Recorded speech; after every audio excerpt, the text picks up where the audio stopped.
Citadel did not collapse last year. They got stopped, and there's a big difference. In the 2025 NACL playoffs, Citadel pushed deep enough to be taken seriously as a promotion contender. This wasn't just a fringe roster that was overperforming. This was a team that could realistically fight for one of the most important spots in all of Tier 2. And then they ran into Supernova. And just like that, they were eliminated and their season was done.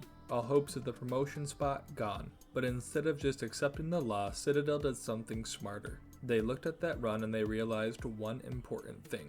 They were not that far off. If just a couple of things had gone different, they could have been competing for that LCS spot. So this roster isn't just a rebuild, it's a refinement of their team system that already proved it can hang with the big leagues. So let's start in the top lane with Bradley, the only returning member of the 2025 Citadel lineup. If you followed his career at all, you know exactly what it means that he's moving to the top lane instead of the mid lane. In the top lane, he plays like a carry first and a top laner second. He is the type of top laner that will play champions that demand high attention and punish any kind of hesitation in his opponents. Whether it's Jace, Fiora, or Gangplank, he is always looking for that angle to get the edge on his opponent. I have rarely seen a game where Bradley is looking to go even. He's always looking for that way to win lane hard enough that the entire map has to warp around him, and that's been consistent across his time in both amateur and academy circuits. When he gets resources funneled into him, he can convert that to a win for his team. But the flip side for him hasn't really changed either. He still pushes limits aggressively, he'll overextend, and he takes fights that he doesn't need to.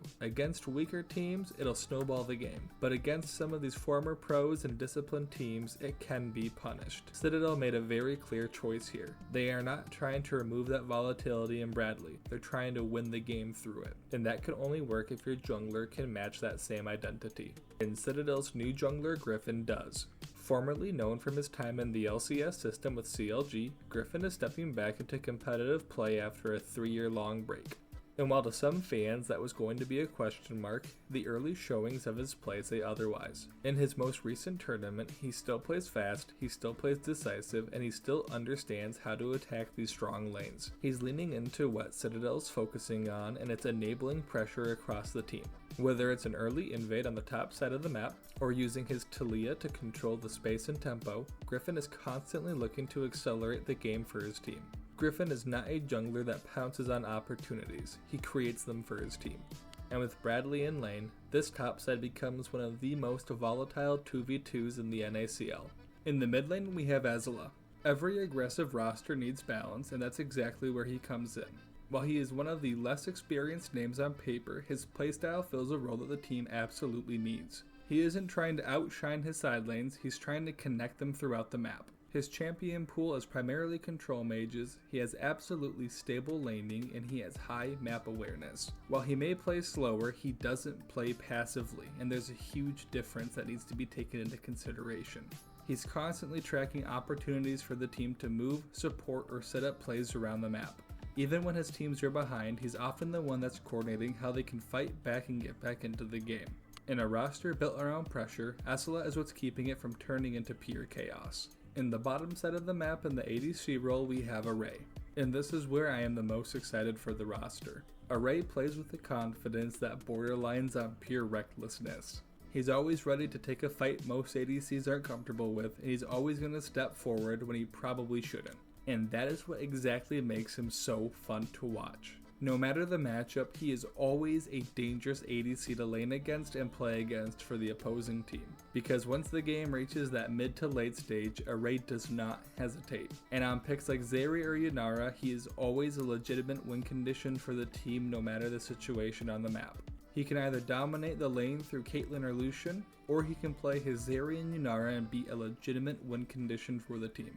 He can play as a secondary carry, he can play as a cleanup threat, and he can play as the carry. Citadel isn't going to draft him into a survive lane, they're always drafting him to take over fights. And rounding out the roster is Straight in the support role, making his transition from the top lane. Role swaps like this can really go either way.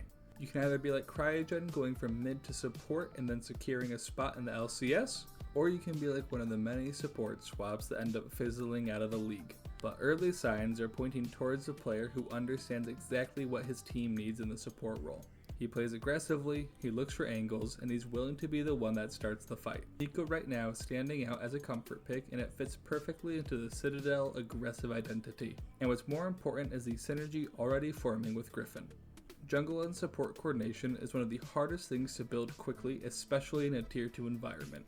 Even more so on a roster that has multiple aggressive voices. But Citadel is already looking ahead of the curve here. And when you step back, the identity of the team is becoming clear. This is a top side driven team with a bot lane that can take over if given space. They want their early advantages, they want their tempo, and they want to force you to respond to them. And they're not afraid to experiment to get there. Some of their early drafts have already shown some creativity from the team. Some more off-meta pairings and unconventional bot lanes with flexible setups. This is not randomness, it's a confidence in their understanding of the game and trust as a team. Citadel isn't entering this season hoping to just improve. They already did that last year. This roster is built with a new expectation, to take that next step, to turn competitive into contender. And if that aggression can tighten into consistency, and if that synergy we're already seeing continues to develop, then this is a team that doesn't just fight for playoffs, it is a team that can push for promotion. This team will not be quiet, and it will not be slow. It will, no matter what, be a fun watch. Thanks for watching.